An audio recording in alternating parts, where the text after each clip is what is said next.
Same guys that put it together back then want to put it together now. That's the first thing you looked at when we opened the hood. These braces are made to bend, and once you go through tech, what you would do is you'd pull them. So this is the Underbird, that is Paul Andrews. This car was the centerpiece of one of the greatest stories in NASCAR history, and our friend Slap Shoes is the best person to tell you about it before we get going. Alan Kulwicki arguably pulled off the biggest come-from-behind upset championship win in NASCAR history in 1992 with this car, the Underbird. It was one of only a few cars in the stable of AK Motorsports, which was owned and operated by Alan himself, and ran off of just a fraction of the budget the big boy teams in the Cup Series had. Their stable, however, got a little bit smaller in September when Alan crashed out at Dover. He had an outside shot at making a run for the Cup, but after that DNF, he was 4th in the points, 278 points behind the leader, Bill Elliott, with just 6 races remaining. But instead of throwing in the towel, Alan and his band of misfits redoubled their efforts and rattled off an impressive streak of finishes to put him just 30 points back of the new points leader, Davey Allison. However, knowing they were still massive underdogs, Alan's team altered the Thunderbird logo on the nose of their car so that he was now driving the Underbird, complete with a Mighty Mouse sticker just off to the side. After an unlucky crash by Davey and a brilliant strategy call by Paul Andrews, Alan secured the 5-point bonus for most laps led and settled into second, where he would clinch the Cup even with a Bill Elliott win. After the Cup was won, the car was pressed right back into service. Alan didn't have the resources to send a car that good to a museum. But the car did eventually retire, and here it is. This is the car Alan clinched the Winston Cup with in the fall of 1992. What happened to it after Atlanta 92 to right now being in the basement of the Hall of Fame? It's a pretty crazy story, that's for sure. You know, it was wrecked. Geoff Bodine drove it, and we were actually just talking about that. We can't remember if it was 93. We're pretty sure he wrecked it in 94 for the final time, and then it was kind of put off to the wayside. And then somebody approached us about wanting to buy it. So we restored it back to, as close as we could back then, it's got the original championship motor in it. There's a lot of things about it that is very all original, and the guys that worked on the team all did it kind of as a night side project, you might say. I was involved in it some, but not tremendously. Supplies the documentation to it. We were obviously still racing at the time and trying to go win races, and it's a pretty cool deal, really. We didn't have no clue back then what we were doing as far as what we were recreating and what we were saving, you might say. To think back on it now, it's like it's just a miracle that it happened the way it happened. Because it really shouldn't have been that way. It probably should have been pushed off to the wayside and pushed away and eventually shredded or scrapped like most other race cars are, But to be honest, I don't remember the guy's name that bought it. Do you know it offhand right now? Danny Cameron told me I can figure it out and put it in a little. We'll have to look at that because I don't remember who it was. But anyway, that's how it's put together. So and he used it for parades and little stuff like that. He kept it at his house. He lived in Florida. I know he had it in different parades, and somewhere along the line, with him, he sold it to, I don't know if he just sold it one time, but it's ended up the Hooters Casino in Las Vegas ended up with it. And that's kind of where, of course, parades, driving on and off a trailer, things like that, kind of beat it all up, but at the casino, I don't think they roped it off, it was just a Hooters car. It was sitting there, and it was kind of halfway roped off a little bit, but not tremendously. But people leaned on it. They sit on the door. They sit. They pushed up against the body. Sit on the fenders. I can imagine everything that's happened to it at a Hooters casino. Even pictures with Hooters girls and sitting all over it, things like that. I'm sure it's kind of comical if you had to, if you could go back and look at it over the years. Obviously, but Hooters Casino did close, and or they sold or whatever. It had become available, and I have no idea how it all came about. Wally McCarty, I know, was instrumental on getting it. Somebody called somebody who called somebody who called somebody, I'm assuming, and the Hall of Fame owns it, which is great. Again, this is where it needs to be. So now the next project is to get it back to where it was.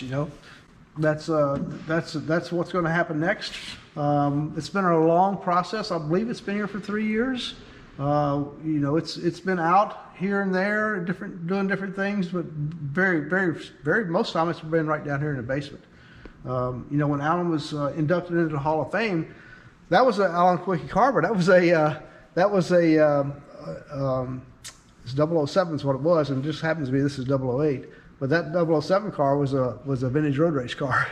It's pretty cool how that happened too. But you know, so now it'd be nice to have Alan's car in the Hall of Fame, and it'd be something that could be displayed, and something that could be used for whatever, you know, things that the Hall of Fame sees fit to use it for, which would be really cool, you know. But like I said, we had a group of guys down here a couple of years ago, like a lot of local team guys that wanted to come by and see it, of course, and then we all got together when the restoration project really first started, you know, just started talking about it.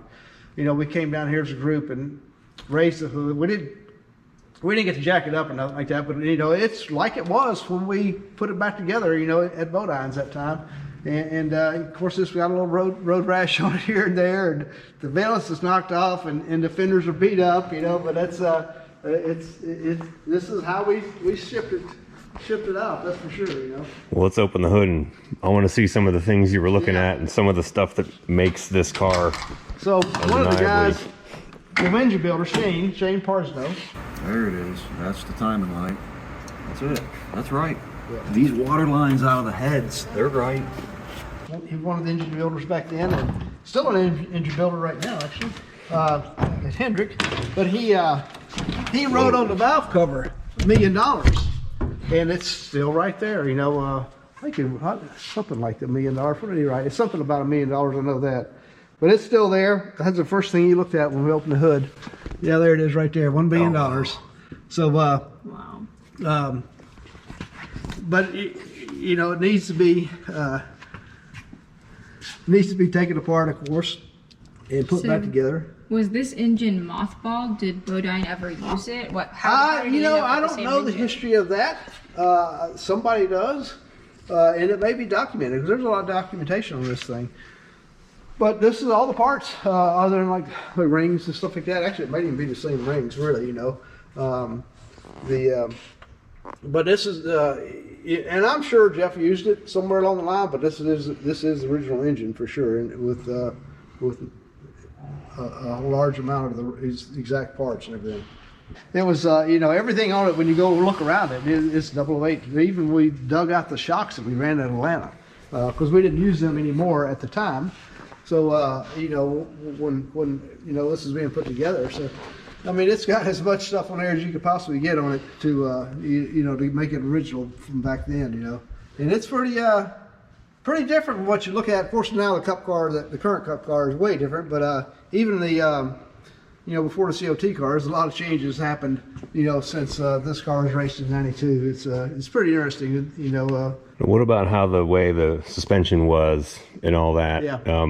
How much influence on that did you have versus it was the way Alan wanted it? Well, you know, it was both. You know, like back then, you know, Alan and I worked, you know, hand in hand, you might say, and he made the final decision on what we did and what we ran. But there was a guy named Ronnie Hopkins, who's a chassis builder, that would come to our shop, and him and Alan and myself would sit at the picnic table in the shop and go over geometry things and just all kinds of stuff like that. We were always, you know, Ronnie was instrumental in the Cup cars, you know, back in this era, and even when this style of car was still around, there's people that still would go back to those basics to start over sometimes when they get so far out to lunch, you know, before the COT car. That was a different animal in itself, but just like the current car is now. But I give them the setup sheet.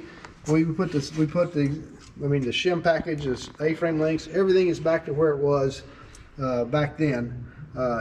You know, I think, I really think, again, I have to kind of look at that one. My memory's a little fuzzy, so even the same springs. That radiator looks like it's been through a wreck. Yeah. Yeah. It's several things that I'm sure it's like that, you know.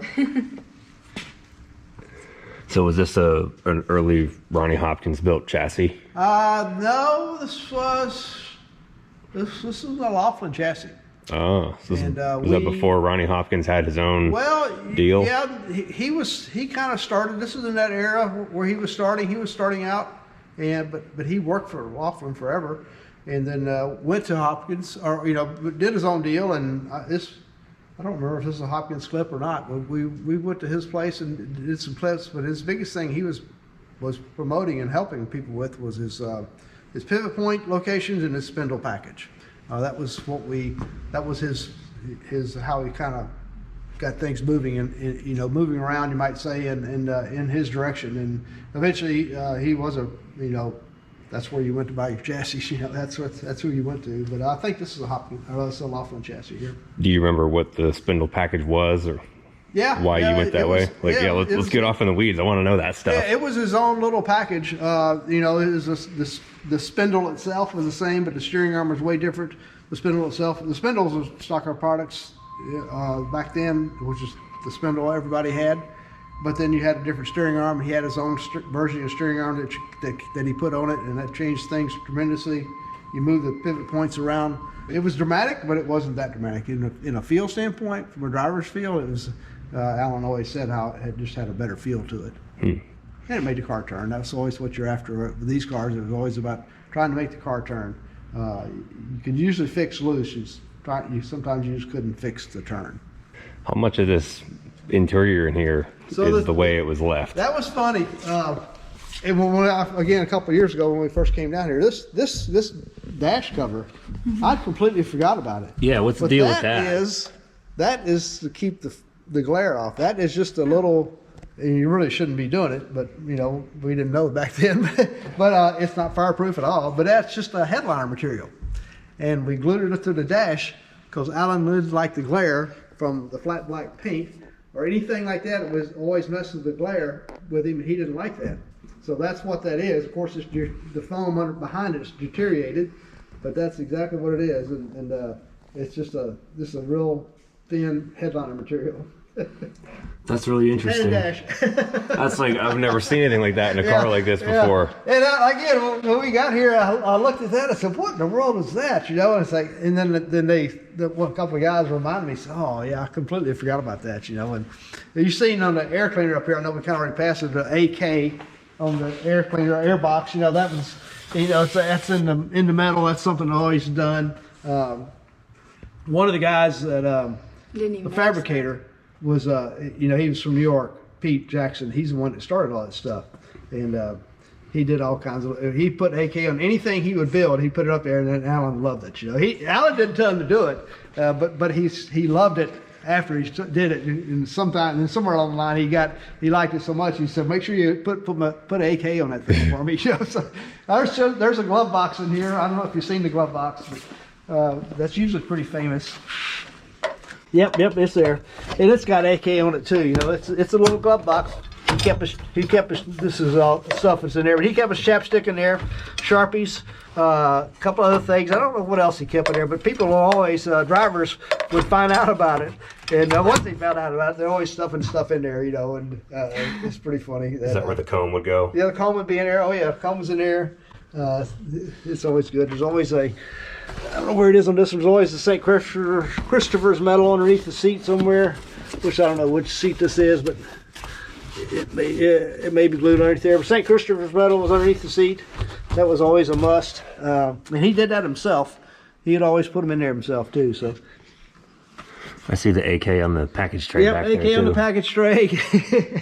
That was rolled in. So yeah, that's always something that the guys did, and again, he didn't start off as I put my AK in there. It was one of those deals where the guys started doing it, and then he loved it for sure. We all did actually. Is that where his clock would go? Where that little sticky circle is?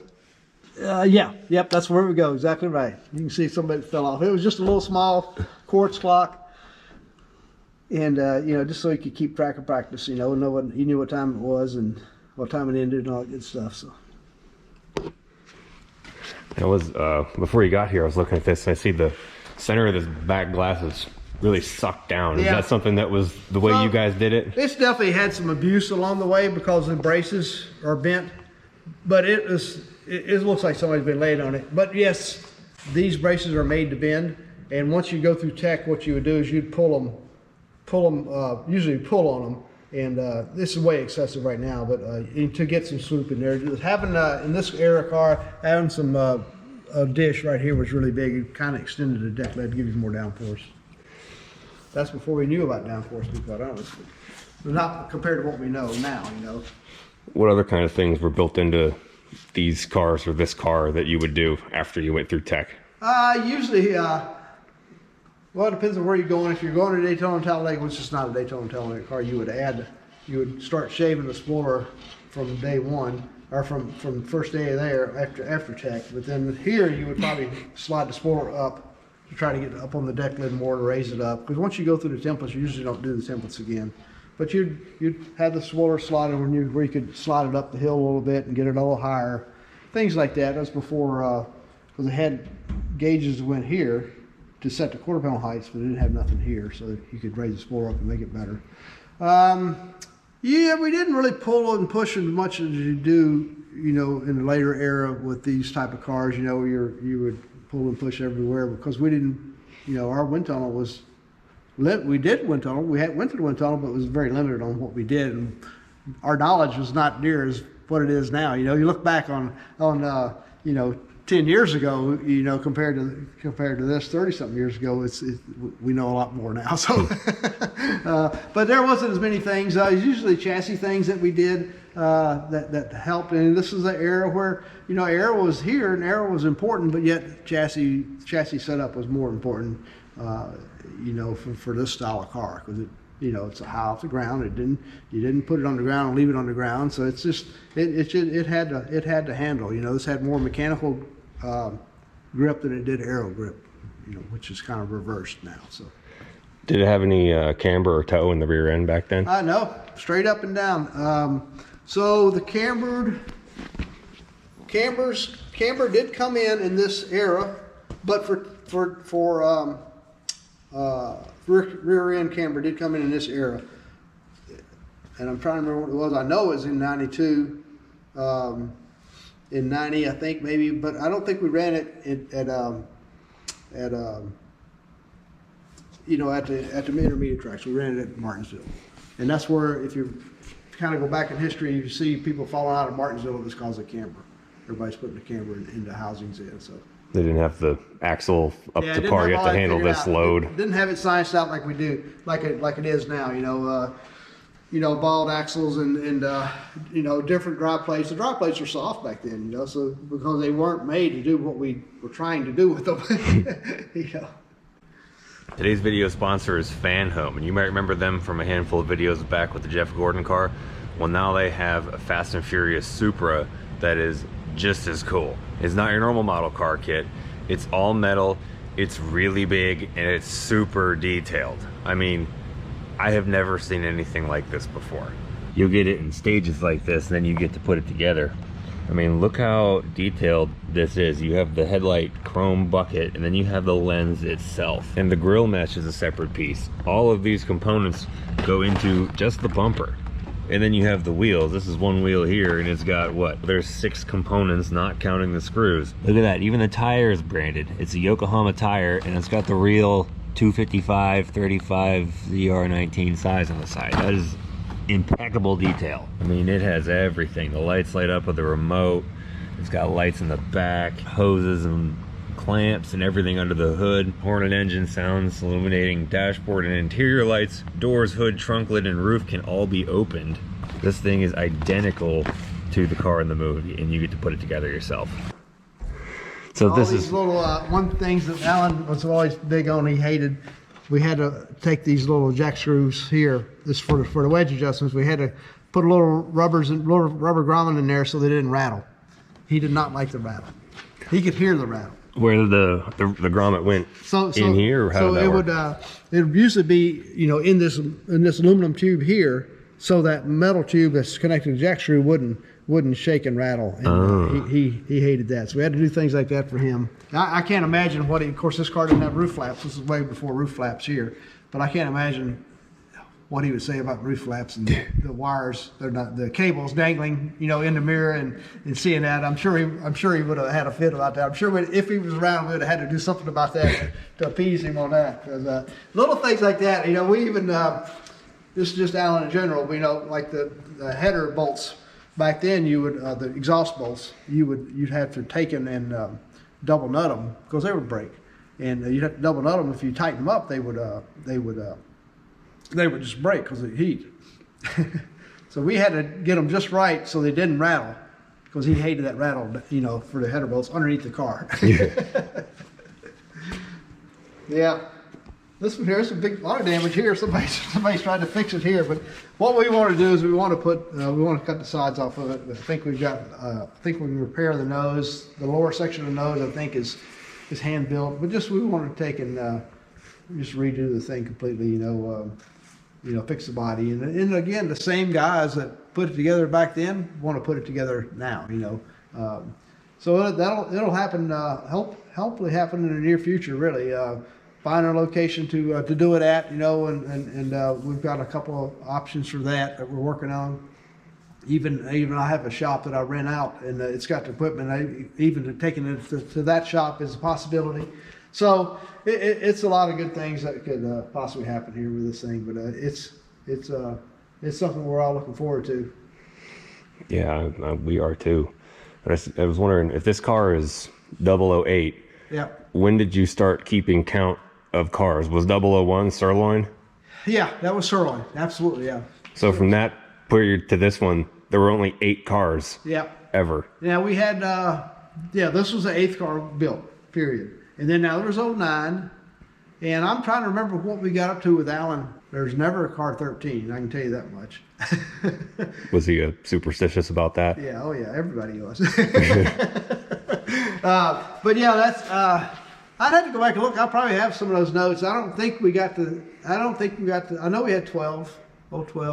I'd like to know where some of that stuff is too, just for curiosity purposes, just to kind of know what happened to all this stuff. I was wondering about the way the hoses are inside the car. Like I see this neck of ours here's got a little reducer on it. Did that go to his helmet? Yeah, I don't know if he had helmet hoses. I think he had full face helmets, but I don't think they were closed. We'd have to look at pictures on that. I don't know. They might have been closed. And if not, he had a helmet hose. I'm sure he did. He was one of the first guys to wear the full face helmets, even though it didn't have a shield to start off with. But he definitely was up on that. He wasn't much on the open face helmets to begin with. But the hoses, I think there's that one going back to the seat behind it. There's going to the oil cooler. So this one here goes to the rear end cooler, which probably came off of this side window here. That one goes in the oil tank box, and it kind of vents the fumes out of the oil tank box, so you don't get the fumes in there. It draws it out from underneath the car, because I believe the vents. Yeah, the vent is right there in the can, you might say, in the oil tank. Of course, the ignition boxes are mounted right here. That's what we did back then. There's a big cutout right here, or a patch. A patch right here where this is where the oil tanks used to be. They would be right about here, this high, that same box, that same style box, and then the oil tank would be mounted inside there. Again, that's just what we did way back when. And this car was one that had the right front oil tank on it. Oil tanks were up in the left front corner. That was a little dangerous, especially when you get hit there. But this was a lot better deal. We've actually, I don't think we did with Alan, but I've actually seen them mounted in the trunk, in the left rear corner of the trunk. That was a little scary too. So you got the oil tank on the right side floorboard, even for a non-road course car? Yeah, that was it was all about back then it was all about keeping the engines alive. They had bearing troubles with them, and in the shorter line system going to the oil tank or going to the oil pump was what that was kind of about. Trying to keep it. That's why it used to be on the left front corner, because it was all about trying to keep the engines alive. Again, technology is not what it was. It's not what it is now. Back then, you were trying to do what you could, and that was the one thing that you could do to keep the oil lines as short as possible, and always try to have gravity feeding the oil pump. What's this? So that's just an optional thing. That is a liner to kind of keep your hands getting outside the roof. If you're flipping and trying to keep your hands. That was an optional piece of safety equipment, you might say, before roof flaps. It was not something we used on all the cars, but like at the bigger tracks, I think we use it. I think it's fire resistant. Did you have any particular way he wanted his pedals or the seating configuration? Yeah, that was always he usually he was right there mounting them. himself and with us, you know, and the pedals and the gas pedal and all that stuff was always you know, had to be just right. He never tried he never really liked, he always liked that solid gas pedal. He never had the big foot pad on there that some of the guys did back then. But we were always big on dual master cylinders. For back in this era, a lot of people were just going to duals. Something we always had was dual master cylinders, so you can adjust the brake bias. And I'm trying to see if there's a brake bias gauge in here. I don't see one. I don't know if we seem like we should have been, but I don't know. Is there one right here? No. Yeah, there was a red knob over here. It says RF on it. Oh yeah, okay, yeah, there it is, right there. Okay, so that's a brake adjuster. Again, that was something that would be brakes front to rear. That was something not a lot of people did. They were single Ford style master cylinders, what people used, and it was kind of the old school thing, and a lot of people were scared to go away from it. But this is something that, in my background and Alan's background too, in the short track racing, that was you used dual master cylinders. That's the only thing you use, you know, and that's just what we were used to. And you know, it was coming, and of course everybody, you know, eventually started doing that. You know, the mirror is another thing that, you know, a little bit, again, it's a popular thing right now, but it's not something everybody did back then. That wink style mirror with a different panel, so you let you see more. And think if I remember right, this bracket, the seatbelt bracket holds the side window in, and he didn't like that flopping and rattling around either, so we had to make sure. He was big on that stuff there. Again, I don't know how he'd have reacted to the roof flaps for sure. It had been a transition. It'd been kind of funny to watch actually, because I know he would have hated them. But yeah, he was big on all the inner things, different things going on in the car. You know, he didn't want those other distractions. You know, that's what it felt like it was to him, was with the jack bolts rattling or the exhaust bolts rattling. It was a distraction, and it got his attention, and that's something he didn't want that to happen. You know, he wanted to focus on the car itself. Did he mount his radio button on this bottom spoke here? Is that accurate? That's a good question. I don't know. I couldn't answer that. I don't think so. That seems like an odd place to put it. Yeah, I don't think he did. I think it's probably on the right side, if I remember right. Those were probably the gauges that were in the store at Warner's, is what those were back then. Nothing fancy at all, but the two switches, there's one for the distributor switch and one for switch to boxes. There's two pickups in the distributor, and then two ignition boxes that just flips that from A to B. There was usually no difference. If we had a difference, you know, usually sometimes just there'd be a little timing difference with the distributor switch, just because of the way the electrodes are located. But it's only like a degree or half degree or something like that. He would know that in case you need a little more timing, or a little less timing to save fuel, or a little more timing for maybe a restart or something like that. But he was big on. He was very conscious of the motors, the engines, not wanting to have problems and blow them up, you know. But that was, if you needed a little more timing for the last run or something like that, he would do it for sure. Is that something you would fiddle with on purpose? If there was no split, would you mess with it to get a couple degrees in one side or the other? It has happened before. Yeah, tried to move it around a little bit so it has a little split to it. And you said he would do the pedals himself. What were there other aspects of the car? If you were redoing a car or putting together a car, what was he gonna do himself that you knew that? I don't remember if he was just there with the mounting. He obviously was there with the mounting. We would put him where the last car was. But every time you built a car, you know, our gauges and our templates probably weren't as good as, you know, what you can do now for sure. But every time you'd always say, okay, what do I want to do different to this car? You know, obviously he was part of that on what we did different, and we would put them to where the last car was, or if he said, okay, let's move them up a quarter inch or a half inch or whatever the number was, you know, that's how we would start, and you would literally fit the seat while it's a bare chassis. You know, it's when you would always fit the seats, and then you would tune it again once you put it in for good, you know, of course, but. With the brake pedals, the brakes all bled and everything else. So. What about this one, other than the writing on the valve cover, that you can look at and say this is 008 without? You'd have to go through the parts and pieces, but you should be able to see stampings everywhere. I mean, there's probably somewhere on this panel here is a stamping. It may be underneath of it that says 008. But every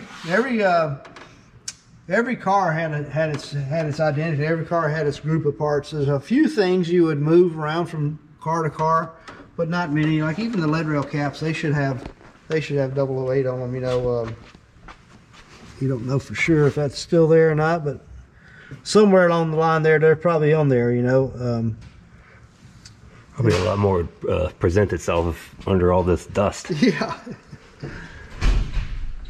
See, here's where I wiped the number off, the clip number, trying to see what it was. See if there's an LRP in there for the RHE for Ronnie Hopkins or Laughlin Race Products. The swivel arms are probably marked 008, but again, I don't even know for sure.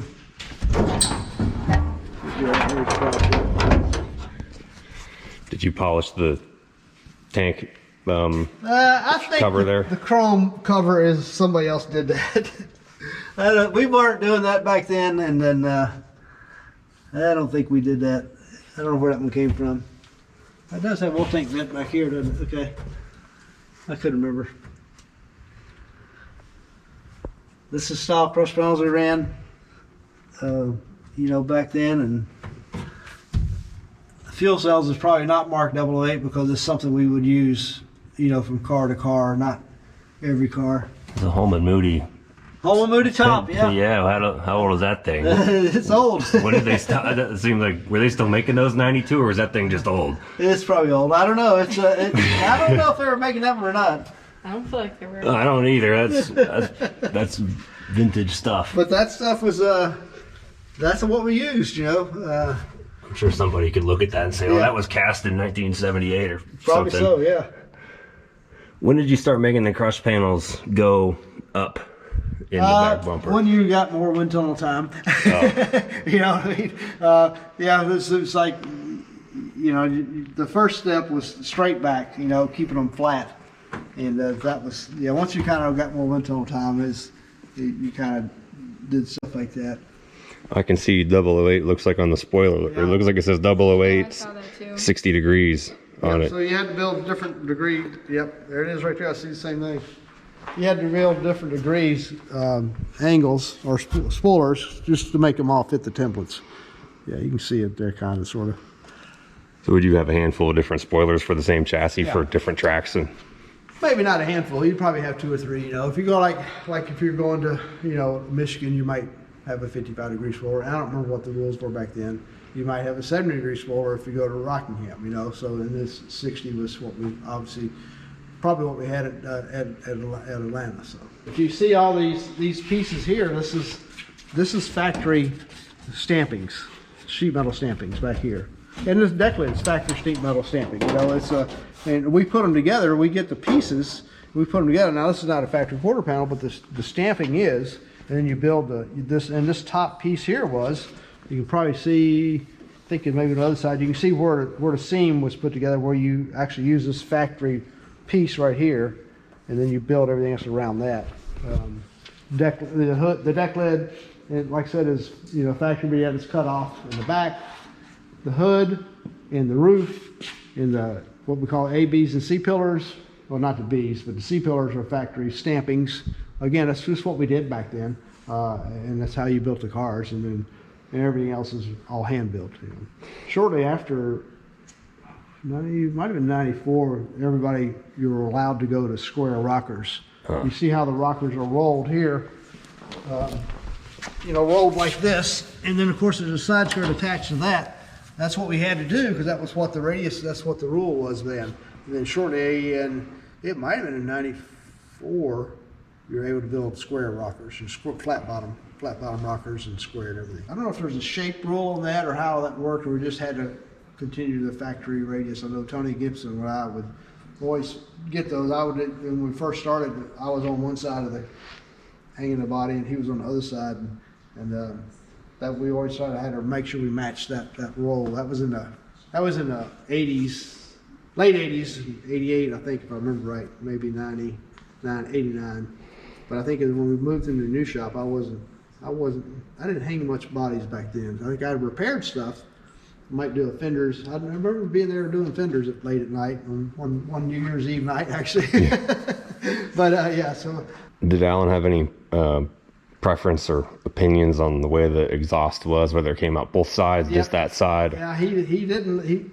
It was more about the weight. We wanted left side exhaust for the weight, and now Daytona Talladega would run left and rights, back then. Nobody knew what losing your hearing was. Nobody knew what that meant. Nobody knew what that meant back then. Hearing, that didn't really matter. We'll worry about that later. But but the exhaust is really loud on the left side. That's primarily why I went to the right side. But it was always about the weight, keeping it. Again, his background was short tracks, my background was short tracks, and it was always about the weight. Make the car light. Have as much lead or ballast in it, as you possibly could, which is lead back then. During 92, did you feel like you had anything figured out that other people hadn't quite ironed out yet, or any kind of thing that you were on the cutting edge of? Radial tires, and again, it kind of fell into our lap. Radial tires, you had to be more consistent with your front end settings, your bump steer, all that stuff. We would, again, before the Hopkins came around with the adjustable drag links for bump, we would be, hours and hours and hours bumping a car, because you got to cut and weld every time you want to make an adjustment. And we're making 30,000 adjustments when you cut and weld. Well, that's pretty hard to do. Yeah. Because things move around when you do all that, So, yeah, that was kind of our background on what we did. And then, we knew what we needed to do, how we needed to get there. I feel like between that, and Alan was really up on shocks. Him and the Bilstein rep, which was Tom Hoke, he's a Bilstein rep back then. They would be in the Bilstein. And Bilstein had a truck they sent to the racetrack, and nobody had shock dynos back then, or not, maybe one or two people, but they were just coming out. And he would be in that Bilstein truck with Tom, wearing him out on what he wanted. And of course, Tom was very smart, and especially on the shocks, especially. But he was, but he would be in that truck wearing him out on what he's feeling, what he's got going on, and learning on what he needed to do, to what he needed to make that happen. And he would give him these shocks, the Bilstein shocks that we ran back then. They're not something you rebuild in yourself. You got to take them to him, and he did it all. And you run the dyno sheet, and you kind of figure out what it is. And he'd have a couple different sets, and then we'd try them in practice, and he'd know what it felt like. And then, but I feel like that was one of the things that he was really ahead of the curve, you might say. The chassis setups with the bump steer, the front end settings on the cars. And again, it's just kind of our background. It's kind of what we did. I mean, years ago when I was with Rusty Wallace, I went to Atlanta in the short track cars, ASA cars, and Davey Allison had never bumped his car, so I went over and bumped it for him, and he's competing against us, but it was so far off. But it was like that, just was our mentality. We knew that's what we needed to do. That's what the radial tires wanted. They wanted precision. They didn't have, like you remember the cars wiggling and stuff like that up off of 4, at Dover and stuff like that, where they could do it the whole race long because of the bias ply. Bias ply would move so much. But these radials, when they first come out, well, they did not want to move, and if you slipped them, they would spin out. You would spin out, and so you had to be conscious of that. But I think we were so far ahead of the curve comparatively to everybody else with the radials. That was, and if I remember right, that was the first year we ran radials in '92. We ran them all year. We ran them 2 or 3 different times throughout the season, throughout the time. But that was, I believe, it was the first year that we ran them the whole season. Were there even options for shocks like progressive or digressive or any of those? Yeah, there's some, more progressive stuff, and there's all kind of, I don't remember all the different pistons. But they had different pistons with the shocks for, Bilsteins did. People were still running Monroes back then too. Yeah. So the Bilstein deal was a new deal, and again, you had to be open-minded.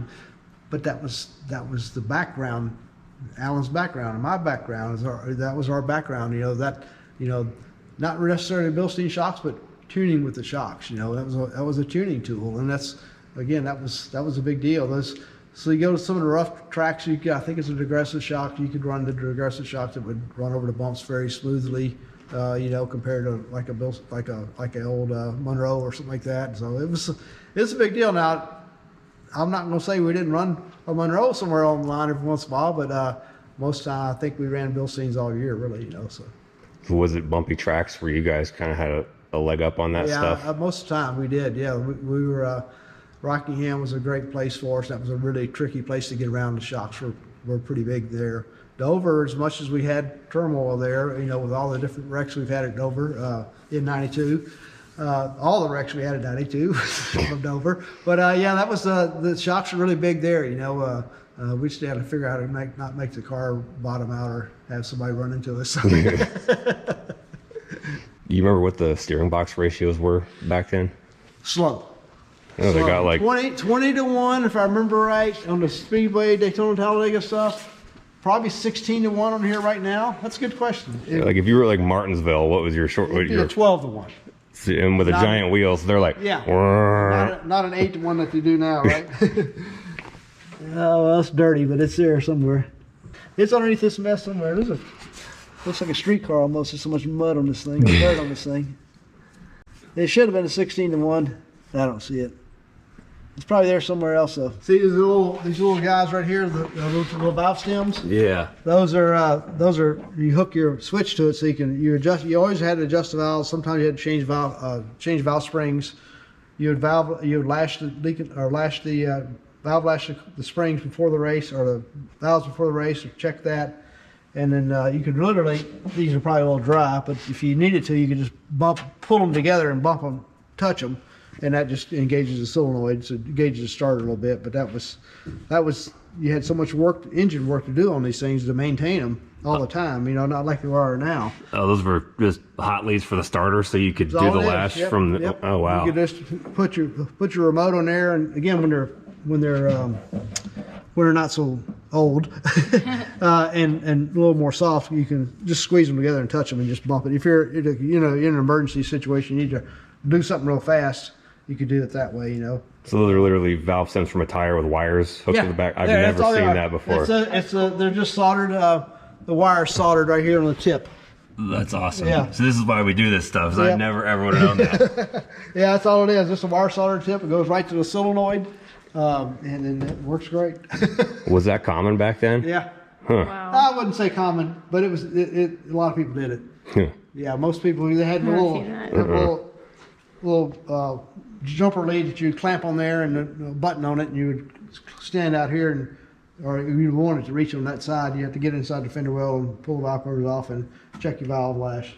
Some guys would do it have a real long lead to go all the way around the car like this, but if you're in maybe a slight panic situation, you need to check on something, you could reach in and just squeeze them together and bump it over yourself right then. So you break a valve spring or rocker or something like that, and you'd have to change it. Remember, we repaired everything in the race, so there was no going back to the garage and say, all right, see you next time. It was like, we're going to fix this thing and figure out why it's broken, get it going, and send it back out. So What was that tank on the wall? that's what I was just getting ready to say. That's a filter.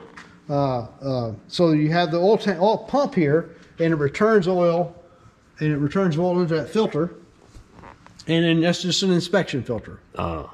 So basically, that's another thing that'll come apart before the race is you'd pull the inspection filter, look for metal shavings, bearing materials, which you're always looking for, and then you would then that on the other side of that the line goes straight to the oil tank on the inside of the car, which now they make you run them underneath the car, so inside the car. So this is also things we had to make sure wasn't too loose. Didn't rattle too much. But that's what you would hear all the time. You would hear that way back there. The jack screw bolts are worse. Did you ever bring stuff up that you were just like, there is no way you can hear that? You're just messing with us. No, we didn't do that. That one's tight for some reason, but I think we would put the grommet in this bracket right here on the roll cage is where that would go. I don't want to get mad sometimes if you question it. You had to be careful how you did that. And you could joke with him now. He was great. He loved that stuff. But you didn't joke much at work, but you get him away from work, and he was he was funny as heck, really, you know. But there was I think I got in an argument with him one time about something stupid, and well, he laid the engineering statement out on me. I'm 4-year college engineer, mechanical engineer. I'm telling you, this is right. I said, okay, well, I don't believe you, but that's okay. Bad as heck. But yeah, it was funny. We would, you know, we got along really good. You know, we had our ups and downs like anybody else did, but you know, we all had our moments. You know, we could. One thing about Alan is you could give him your whole thought and your whole way of why you did it or how you did it, and then you know, you have a fight or whatever, and once you hashed it out, you walked on, and that was done. You didn't have to worry about it coming back to haunt you later on. You know, so you had your opinion, and he respected it, and didn't necessarily mean he agreed with it though. How long did it take you to kind of figure him out, or how he worked, or how to work with him in that way, like not take things personally? Or yeah, no, it's I think it kind of goes back to how I was brought up, and then how he was brought up, you know, and you know, I was brought up I wasn't always the most boisterous person, you might say, but you know, if I felt strongly about something, I'm going to tell you how I feel, you know, and whether it's set up or structural integrity which is I think what we argued about, structural integrity or something that we were working on at the time, but it was always the biggest thing about it. You just had to be straightforward with him. You know, you could not BS him. You know, if you said you can make this, you can fit this and make it work, and then you better make sure you can do it. You know, that's where people got in trouble with Alan. For us, you know, we went through a lot of people back then, a lot of employees, and the biggest problem was, and you know, back then you could walk in a race shop and you could probably find Alan, or you could find myself, and just by sneaking in the back door, you might say, or sometimes sliding through the front door, kind of past the secretary and try to get an interview and talk to him, you know. And if you could talk, but you had to be able to walk the walk too, you know. So he wasn't much on people that tried to BS him. And that's one thing I always, you know, I think that's why we got along so well and worked so well together, is because we, you know, I didn't BS him. You know, I told him what I could do, and that's what I could do. If I told him I couldn't do it, but I would try, and that was fine, you know, and that's how we worked. You know, it worked out well. Interesting. I've always kind of wondered that, because there were some guys like you who were with him for a prolonged period of time, and other ones that were not, or like a year or something. I'm like, I got one guy every once in a while. I mean, I hadn't seen him in years, but when I go to some off-road racetrack somewhere, you know, when I, like at Daytona, when you go out to Speed Weeks or something like that, I think that's the last time I seen the guy. You go to some of the different races in Speed Weeks, they say, hey, remember me? Whatever his name was, John. I'm John Doe. I worked for you for like 3 hours. I said, I do remember you. It might have been an hour. I think you hold the record still. So it was funny. It's comical, actually. You know, kind of back then. Even back then, it was comical. You know, we were laughing about that. Yeah, I seen our 1 hour employee last month back then. It's funny.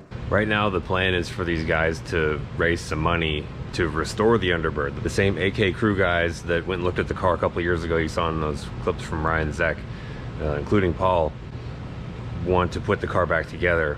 And you know, when you see video of it, it doesn't look that bad, but when you see it in person, that thing is beat up. It's heavily abused. Some of the paint on there is like hand painted back on. There's like parts that are spray paint, like patched up with spray paint, dents, cracks, grime. It's rough and honestly kind of sad to see a car that important in that condition. But you gotta look at the bright side. It survived. It could have been chewed up and spit out through ARCA or some, gone by now. But it's fairly original. It can be cleaned up. It can be fixed up by the same people who built it. And I'll leave the link in the description to you know, maybe help get this going. If we can do that, we should be able to make videos about it. Nothing's set in stone yet, obviously, because the funds aren't there.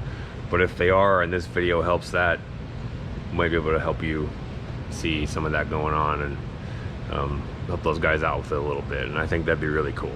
And if you're relatively new to the story of Alan Kulwicki, you don't know that much about him, or you just know he's the guy in the Hooters car, I would highly recommend you stick around for some upcoming videos, because last summer we went to Milwaukee and we did a whole hometown history tour video of Alan's life and career before NASCAR, which we've done those before with people who are alive showing us themselves. This is the first time we've ever done one of those where we are trying to put the pieces together and build the story for someone who can't tell it themselves.